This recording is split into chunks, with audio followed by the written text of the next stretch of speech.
Assalamualaikum warahmatullahi taala wabarakatuh. Bismillahirrahmanirrahim. Alhamdulillah. Alhamdulillahilladzi bi ni'matihi tatimmus shalihat. Assalatu wassalamu ala sayyidis sadat wa ala alihi wa ashabihi al-anjumin nayyirat. وقال الله تعالى في كتابه الكريم أعوذ بالله من الشيطان الرجيم بسم الله الرحمن الرحيم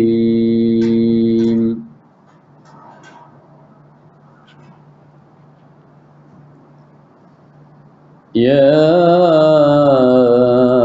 أيها الذين آمنوا استعينوا بالصبر والصلاة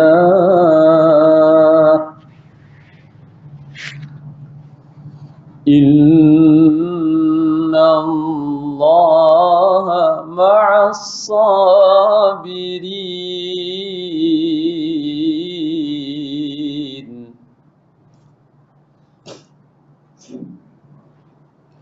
ولا تقولوا لمن يقتل في سبيل الله أموات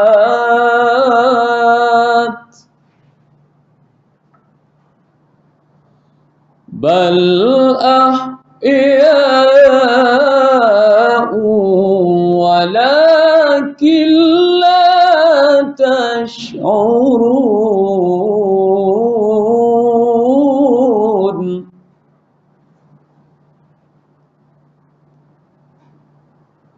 ولنبلونكم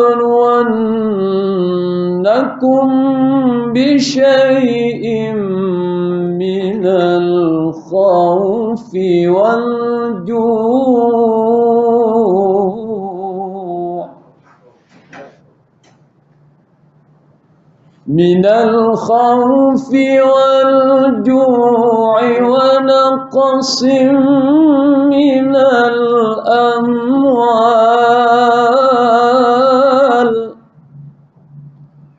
ونقص من الأموال والأنفس والثمرات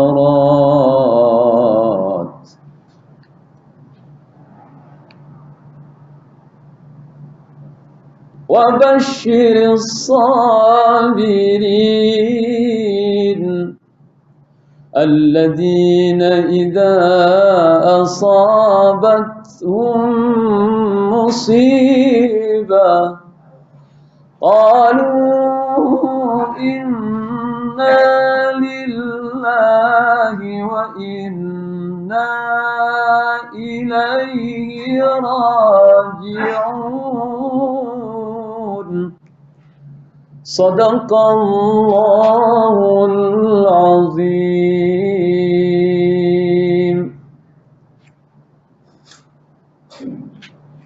Tuan-tuan sekalian yang dikasihi Allah Subhanahu wa taala, kami akan menyampaikan ada di penghujung ayat yang saya baca tadi, wa basyiris sabirin alladzina idza asabathum musibah qalu inna lillahi wa inna ilaihi raji'un. Kita sekalian tuan-tuan adalah milik Allah Subhanahu wa taala dan akan kembali kepada Allah Subhanahu wa taala. Dari tiada menjadi ada, kemudian kita tiada lagi. Maka di dalam dunia ini, di saat kita kembali kepada Allah dan dikembalikan oleh Allah kepadanya, ada dua cara. Cara yang pertama, Allah mengembalikan hambanya adalah dengan cara terpaksa, namanya ittirar. Dipaksa oleh Allah. Mau tak mau, dalam keadaan berdiri, duduk, tidur, kalau sudah dikehendaki oleh Allah, maka dia akan dikembalikan. Idza jaa ajaluhum la yastakhiruna sa'atan wa la yastaqdimun. Apabila sudah sampai waktunya, dikehendaki tak dikehendaki, mau tak mau, kita akan dicabut oleh Allah Subhanahu wa taala.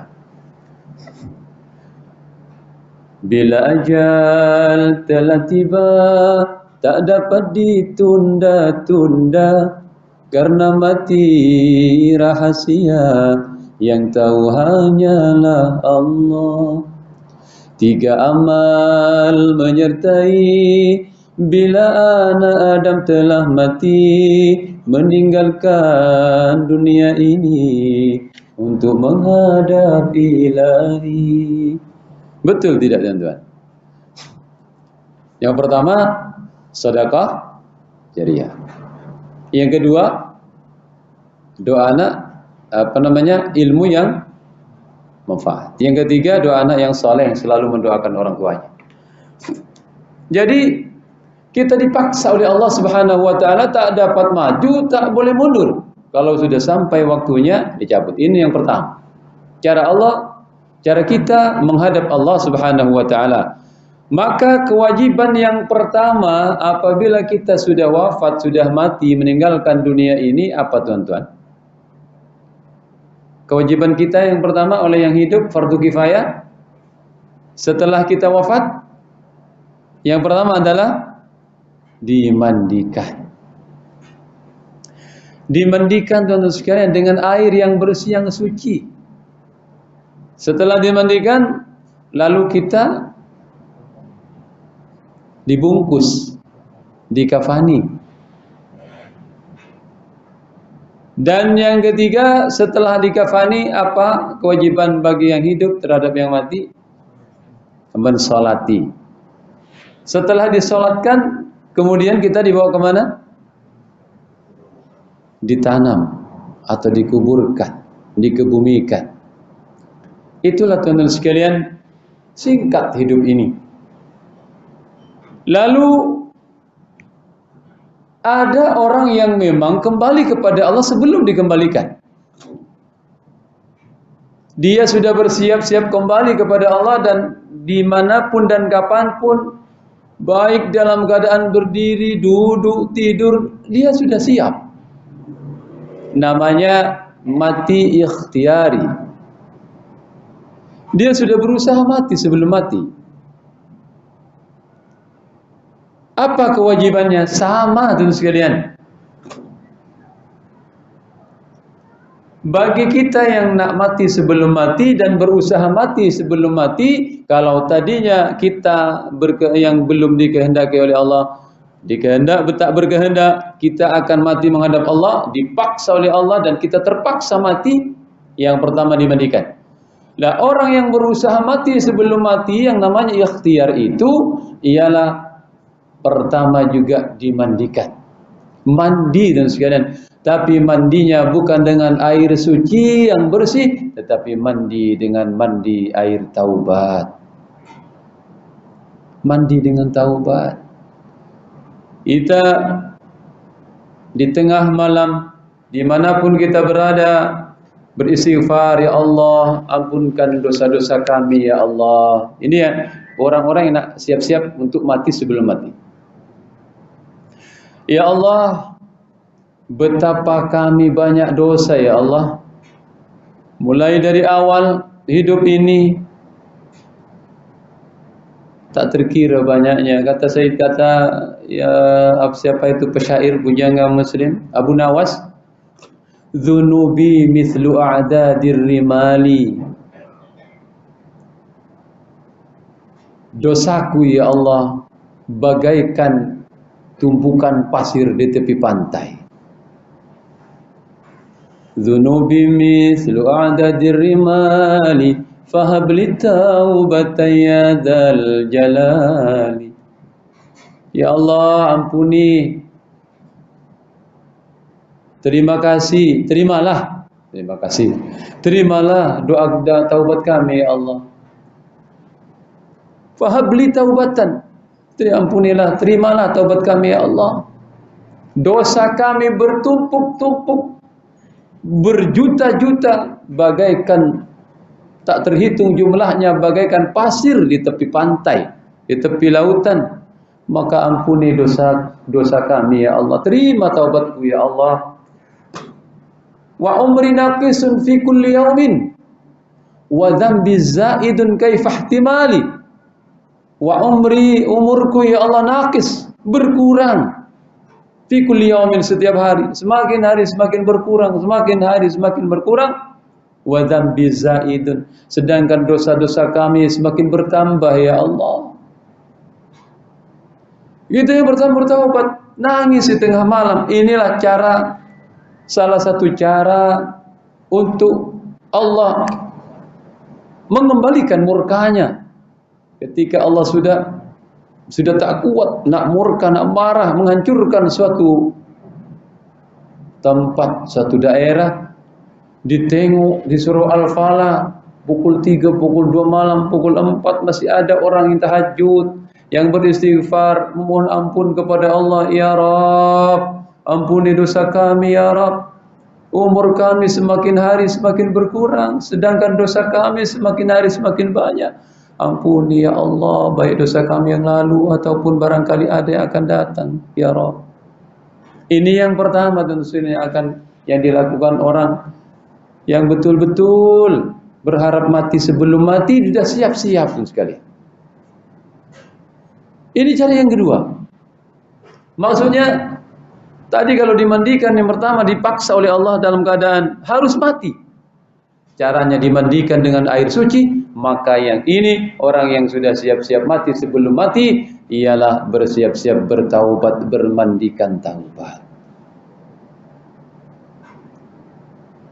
Yang kedua, teman-teman sekalian, kalau sudah kita mati, yang pertama dipaksa oleh Allah atau terpaksa kita harus mati, adalah kita dibungkus atau dikafani, teman-teman sekalian. Demikian juga orang-orang yang berikhtiar mati sebelum mati, yang berharap mati sebelum mati, sudah siap sebelum wafat, sebelum dicabut oleh Allah Subhanahu wa taala, ialah dibungkus dirinya dengan baju ketakwaan kepada Allah Subhanahu wa taala. Wa libasut taqwa dzalika huwa khair. Berpakaian dengan pakaian ketakwaan. Kalau tadinya orang yang terpaksa dan harus mati dibungkus dengan kain kafan, dengan kain yang putih, teman sekalian. Tapi di saat kita akan bersiap-siap mati sebelum wafat dan akan betul-betul siap menghadapi kematian, ialah berpakaian dengan ketakwaan kepada Allah Subhanahu wa taala. Kata Nabi, ittaqillaha haitsu ma kunta wa atbi sayyi'atal hasanata tamhuha wa khaliqin nas bi khuluqin hasan. Takutlah kalian kepada Allah, kata Nabi, dimanapun kau berada. Berpakaian dengan pakaian ketakwaan kepada Allah Subhanahu wa taala. Jadi kalau sudah kita berpakaian dengan ketakwaan, berpakaian pakaian takwa, yang artinya adalah imtitsalul awamiri wa jitinabun nawahi, melaksanakan segala perintah Allah, menjauhi segala larangan-larangannya, sirran wa alaniyah, baik sembunyi-sembunyi ataupun secara terang-terangan. Maknanya dia sudah mendapatkan 2 poin. Yang pertama adalah apa, teman sekalian? Mandi dengan air taubat. Taubat sudah dilakukan, lalu kemudian bertakwa, berpakaian takwa, dihiasi dirinya dengan pakaian ketakwaan kepada Allah Subhanahu wa taala. Maka sudah dua langkah, 2 poin yang didapatkan, 2 tiket sudah. Tapi kalau kita taubat, jangan taubat sambal, teman-teman sekalian.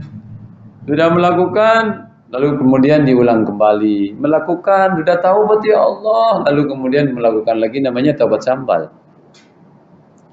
Setelah dimakan dirasa pedas, lalu kemudian diambil lagi. Nah, itu namanya Allah mengancam dalam Al-Quran, tapi berhubungan dengan akidah. thumma amanu, thumma kafaru, thumma amanu, thumma kafaru, thumma amanu, thumma kafaru. Lan tuqbala taubatuhum. Akhirnya tidak diterima oleh Allah taubatnya. Na'udzubillah, thumma na'udzubillahi min dzalik. Ini cara yang kedua, teman-teman sekalian. Lalu yang ketiga, di mana kita di saat dipaksa atau terpaksa kita harus kembali kepada Allah, dipaksa oleh Allah. Kamu mati, sudah sampai waktunya. Tak boleh maju, tak boleh mundur. Kau sudah habis, sudah tiba waktunya.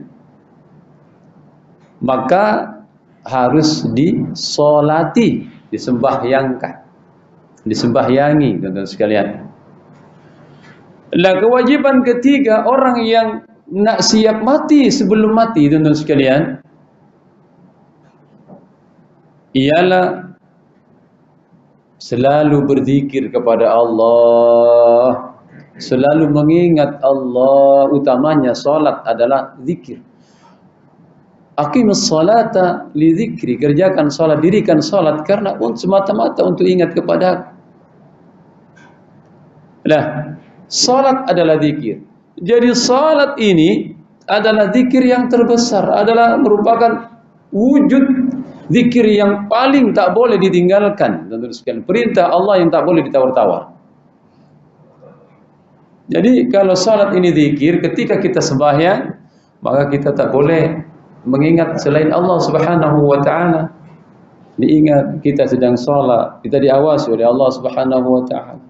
Maka ada bacaan-bacaan Allahu Akbar, kemudian inna salati wa nusuki wa mahyaya wa mamati lillah. Lalu kemudian ada bacaan selalu kita mengingat bahwa diri kita dalam sembahyang. Kalau Sayyidina Ali karramallahu wajhah ketika sembahyang ada busur panah menancap di kakinya, dicabut, tuan-tuan sekalian, tak terasa. Itu karena senangnya beliau berzikir, itu sembahyang menghadap Allah Subhanahu wa taala. Kalau kita, teman-teman sekalian, jangankan busur panah menancap di betis, ada busurnya nyamuk saja menancap di pipi sudah dipukul, teman-teman sekalian. Itulah bedanya kita dengan para sahabat, apalagi dengan para nabi, teman-teman sekalian. Jauh bainas sama'i wal ardh. Ada seorang ulama ketika sembahyang di kakinya ada ketumbuhan. Lalu kata anaknya, dokter, tolong dioperasi, dioperasi ya, kaki ayah saya, karena kakinya ada ketumbuhan, ada kudis. Apa kudis di sini? Sama ya, ada kudis. Jadi kalau orang tua saya sujud itu lama sujudnya dan tidak tak terasa. Sebelum dia sholat, dia tak nak dioperasi kakinya. Lalu ketika sholat dioperasi oleh dokter, lama sujudnya, dioperasi kakinya, tapak kakinya, lalu kemudian dibersihkan, dijahit dan sebagainya. Setelah itu siap, dokternya lari, baru dia bangun di sujud. Setelah sujud, tiba-tiba selesai sembahyangnya, assalamualaikum warahmatullahi wabarakatuh. Dia jalan seperti biasa. Dia terkejut, loh, kaki saya mana? Tadi kudisnya, kenapa tak ada? Dia bagi tahu anaknya, tadi waktu ayah sembahyang kudisnya dia operasi oleh dokter. Masya Allah, alhamdulillah ya Allah, alhamdulillah. Tadinya sakit, dia takut. Ketika sembahyang dia operasi oleh dokter, tak terasa. Kalau kita sembahyang, kaki saya diopret oleh dokter, masya Allah, mungkin dokternya ditendang. Itu kalau saya tentukan. Tuan-tuan yang dirahmati Allah Subhanahu wa taala. Jadi sembahyang ini kita berzikir kepada Allah. Kata Allah, "Walillahi mulkus samawati wal ardh, wallahu ala kulli syai'in qadir." Inna fi khalqis samawati wal ardi wa ikhtilafil laili wan nahar واختلاف الليل والنهار لآيات لأولي الألباب. Orang-orang, adanya langit dan bumi adalah ada semata-mata supaya kita merenungi, memikirkan, sebagai tanda-tanda, sebagai peringatan, sebagai bukti kebesaran Allah bagi orang-orang yang mempunyai hati. Siapa mereka? Alladzina yadhkurunallah, mereka yang berzikir kepada Allah qiyaman, yang mengingat Allah ketika dia berdiri. Wa qu'udan, duduk, dia berzikir kepada Allah. Wa 'ala junubihim, dan saat mereka tidur. Ya, Ustaz, pertanyaannya, ketika kita berdiri wajarlah kita mengingat Allah. Ketika kita duduk, iya mengingat Allah, boleh. Tapi kalau tidur, Ustaz, gimana untuk mengingat Allah? Kan ada doa tuan sekalian. Maka doa sebelum tidur kita baca, Bismikallahumma ahya wa bismika amut. Maka sepanjang tidur kita sudah dicatat berzikir kepada Allah Subhanahu wa taala. Nauzubillah, ketika saat kita tidur, di saat kita tidur kemudian dicabut nyawa kita oleh Allah, dikembalikan kepada Allah, dipaksa oleh Allah harus kembali pada saat tidur, maka kita mati dalam keadaan berzikir kepada Allah Subhanahu wa taala. Ini yang disebut dengan husnul khatimah. Tuan-tuan sekalian dan puan-puan yang dikasihi Allah Subhanahu wa taala, itu yang kedua. Namun zikir inilah jangan sampai kita lupakan sekalian.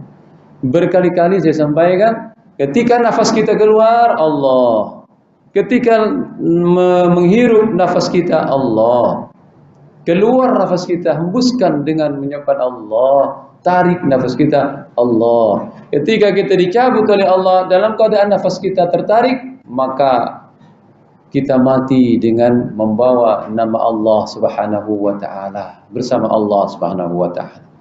Ketika kita menghembuskan nafas kita dicabut oleh Allah Subhanahu wa taala, maka kita mati dalam keadaan menghembuskan nafas dengan menyebut nama Allah. Biasakan itu tuan-tuan sekalian, dan ini bukan hanya untuk peringatan tuan-tuan, tetapi untuk diri kami yang al-fakir ini tuan-tuan sekalian. Jadi duduk Allah bersamaan dengan nafas kita, tarik Allah, keluarkan lagi Allah, tarik lagi Allah.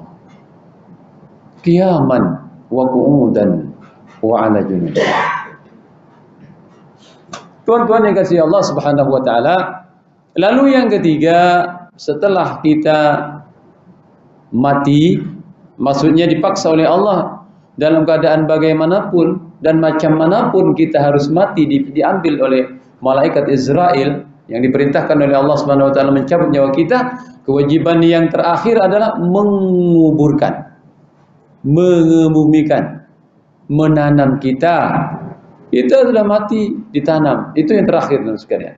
Jadi setelah kita tadinya saat kita dipaksa dicabut oleh Allah dalam keadaan terpaksa, satu harus dimandikan dengan air yang suci. Maka kita orang yang bersiap-siap mati, sebelum mati kita harus mandi dengan air taubat. Lalu kemudian yang kedua, kalau kita dikafani, dibungkus dengan kain putih, lalu kita yang berikhtiar untuk mati sebelum mati, maka kita siap-siap membungkus diri kita dengan ketakwaan kepada Allah Subhanahu wa taala. Lalu yang ketiga, kalau kita disembahyangkan, kalau dicabut oleh Allah dalam keadaan terpaksa atau dipaksa oleh Allah Subhanahu wa taala, kita disembahyangi, disolati, maka orang yang bersiap-siap untuk mati sebelum mati, dia akan selalu mengingat Allah, terutama sembahyangnya tak pernah ia tinggalkan, dan zikir-zikir selain yang lain, qiyaman wa qu'udan wa 'ala junubi, berdiri, duduk, dan ketika kita dalam keadaan apapun. Lah yang terakhir, apabila kita sudah dikebumikan, maka orang yang siap-siap mati dan siap untuk mati sebelum ia dicabut, dipaksa oleh Allah, harus siap mengubur nafsu syahwat, rasa-rasa yang ada dalam hati, penyakit-penyakit hati ini harus dikubur teman sekalian. Yang pertama, rasa hasud, dengki, dikubur teman sekalian. Melihat orang melebihi daripada kita, kita biasa-biasa saja. Bersyukur melihat orang yang lebih kaya, melihat orang yang melebihi kita. Menguburkannya sekalian. Lalu kemudian kita sudah semuanya ada. Yang akan muncul, yang akan datang terdetik dalam diri kita adalah kesombongan, congkak dan sekalian. Maka untuk membuang, menanam, menguburkan adalah upaya daripada orang yang berhajat untuk mati sebelum mati. Dikubur nafsu sombong kita. Angkara-angkara iblis yang merasuk di dalam jiwa kita itu harus dibuang teman sekalian, dikubur di tanah. Dan selanjutnya adalah sifat-sifat riya, ingin dipuji orang, itu juga harus dikubur teman sekalian. Sampai-sampai Allah Subhanahu wa taala mengancam orang yang sifat riya ini. Fawailul lil musallin. Fawailul lil musallin alladzina hum an salatihim sahun. Alladzina hum yura'un.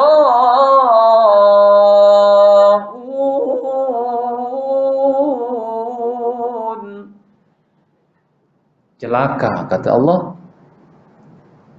orang-orang yang salat dan ketika salat, di dalam salatnya mereka lalai. Siapa mereka? Ialah orang-orang yang riya dan enggan memberikan barang-barang berguna. Riya, maka untuk menguburkan tentu sekalian susah, tidak semudah membalik telapak tangan. Karena apa? Karena orang yang dapat menguburkan hasud, dengki, riya, sombong, itu adalah orang-orang yang betul-betul yakin tentang adanya Allah, yakin tentang adanya siksa kubur, yakin tentang adanya nikmat kubur, yakin tentang adanya hari akhirat dan sebagainya. Ini yang susah. Ini yang paling susah kita jalankan dan sekalian. Kalau 4 hal ini, 4 benda ini kita lakukan, kita jalankan, kita amalkan, insya Allah kita akan menjadi seorang yang menghadap kepada Allah Subhanahu wa taala dalam keadaan tersenyum bahagia, karena sudah tahu dan sudah yakin bahwa dirinya adalah dalam keadaan yang mati sebelum meninggalkan dunia ini. Itu upaya supaya kita menjadi orang-orang yang diampuni oleh Allah, yang akhirnya kita mendapat ridha Allah, yang disebutkan dalam ayat, ya ayyatuhan nafsul mutmainnah irji'i ila rabbiki radiyatan mardiyah fadkhuli fi ibadi wadkhuli jannati.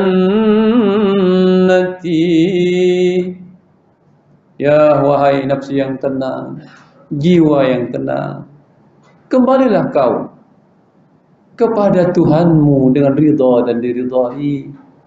Karena apa? Karena usaha mati sebelum mati. Tak sia-sia kau hidup di dunia ini. Kau akan tersenyum bahagia. Fadkhuli fi ibadi, masuklah kepada golongan kelompok orang-orang hamba-hambaku. Wadkhuli jannati, hamba-hambaku yang dapatkan ridha dan diridhaiku, dan masuklah engkau ke dalam surgaku. Itu saja tuan-tuan.